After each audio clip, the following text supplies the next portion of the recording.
Fundisha jinsi gani ya kubond. Hiyo unaiona ndani ni tissue tu ya kawaida. Nitavalishia na kofia juu kwa sababu nataka nikija kupaka gundi isiende ikagusa nywele ya mteja wangu. Lakini upande wa mbele nywele hizi nitaziacha kwa sababu nataka nifanye extension. Kwa hiyo nywele yangu itakuwa kama hivi. Kwa wale wanafunzi ambao kusuka kuna wasumbua, basi kubondi sio ngumu. Hebu tujifunze kubondi.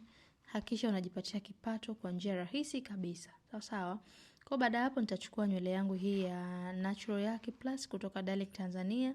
Alafu nitakuwa napaka kwenye mstari kule, ndo nitakuwa napaka gundi yangu ya bond. Sawa, una uwezo wa kutumia blow dryer au unaweza kutumia tu upepo kawaida. Sawa, kwa hiyo nitaanzia mwanzoni hapa. Kuanzia mwanzo wa sikio huku kuja upande huu mwingine huku. Sawa, kwa hiyo nitakuwa na bond kidogo kidogo. Kidogo kidogo nitatumia blow dryer kama hivyo kwa ajili ya kukausha. Unatumia tu upepo, sio lazima utumie moto.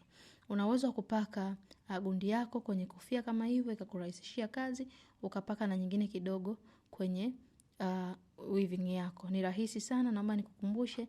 Jina langu ni Farida Othman kutoka Farida Beauty Academy. Hii ni special kwa wale ambao tukisuka inasumbua sana, kwenye kushonea weaving inatusumbua, basi tukishindwa kushonea basi tutashindwa hata kubondi kweli. Jamani, naombeni tuwe serious kidogo wanafunzi wangu. Kwa wale ambao mnahitaji kujifunza zaidi, karibuni sana chuoni kwetu Dar es Salaam Tegeta Nyuki. Tunafundisha kusuka nywele aina zote. Tunafundisha mambo yote ya saluni. Chuo kimesajiliwa. Mafunzo na huduma zetu sisi ni za uhakika, na tunaposema tunafundisha huwa tunamaanisha. Sasa, kwa hiyo tutabondi mpaka pale ambapo kofia yetu imeishia. Kuna nywele zingine hizi tumeziacha. Hizi tutazitumia kwa ajili ya kuifunikia hiyo weaving ambayo tumeibondi. Sawa sawa. Tunaelewana? Haya, kwa kuona nywele yangu ilivyokaa vizuri, ni rahisi sana. Zingatia ndani, hakikisha unaweka tissue vizuri, usije ukajikuta nywele ya mteja umeipaka gundi za kutosha. Kwa wale ambao mnahitaji kujiunga na mafunzo yetu, ada zetu kuanzia shilingi 300,000 mpaka shilingi 600,000. Nafasi za kujiunga na chuo bado zipo wazi. Kwa wale ambao mnatokea mikoani, hosteli zipo. Karibuni sana sana sana. Kwa wale ambao mtanitumia feedback ni bure kabisa, lakini hakikisha tayari umekwisha kusubscribe YouTube channel yetu. Ingia pale YouTube, subscribe channel yetu ya Farida Othman, kisha njoo na screenshot kwenye namba ambayo unaona kwenye screen, alafu nitakwenda kukuunga kwenye magrupu yetu. Sasa, kwenye upande wa pasi sio lazima sana.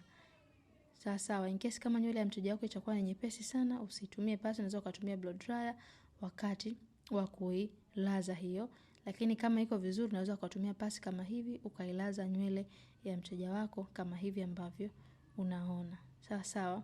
Kwa hiyo nitailaza kama hivi, nitaipasi yote. Uwe makini usije ukamuunguza mteja. Nadhani ukiangalia hizi ambazo zimepasiwa na hizi ambazo bado, unaona kuna utofauti. Sawa sawa. Nywele yangu inatoa moshi kwa sababu hii nywele bwana, hii nywele ilikuwa kama ina mafuta fulani hivi, kwa hiyo imeenda kuweka moshi kwenye nywele ya mteja wangu. Sasa kwa hiyo nenda nikatumia iron comb kama hiyo kwa ajili ya kuilaza nywele ya mteja. Wax stick sio lazima sana, lakini endapo hautotumia gel una uwezo kutumia wax stick kama hivi kwa ajili ya kuilaza nywele ya mteja wako kama hivi. Mbona inavyokaa vizuri? Umakini unahitajika kwa sababu vichana tunavyovitumia vina moto. Sawa sawa. Kwa hiyo nitalaza kote, nitalaza upande wa pembeni, nitalaza upande wa mbele, kisha muonekano wa mwisho ni kama huu ambao unaoona. Kwa hiyo una uwezo wa kubondi na ikawa rahisi tu. Sawa sawa, kama kushonea kuna kushinda, basi tumia njia hii ya kubondi. Mimi ni Farida Othman, karibuni Farida Beauty Academy. Kwaherini.